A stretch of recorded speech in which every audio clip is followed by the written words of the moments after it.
3 persone ritenute affiliate alla Cosca dei Megna, operante nella frazione di Papanice di Crotone, sono state arrestate dalla squadra mobile di Catanzaro per estorsione aggravata dalle modalità mafiose nei confronti di una società di Catanzaro.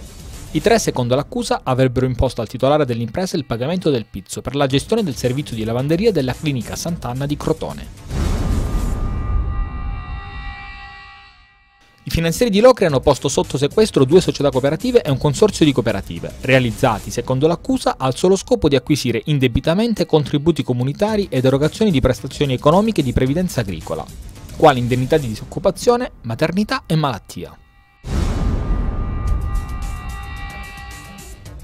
Si è svolta stamattina presso l'auditorium dell'Istituto Pertini la cerimonia di premiazione del concorso 150° anniversario dell'Unità d'Italia, Memoria condivisa, futuro da condividere, premio Domenico Gabriele, giunta alla seconda edizione.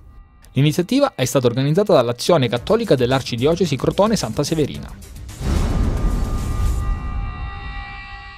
Domani la fase cruciale della Serie B entra nel vivo con le prime sfide d'andata dei playoff, Regina Novara in campo alle 18:30 e Padova Varese alle 21.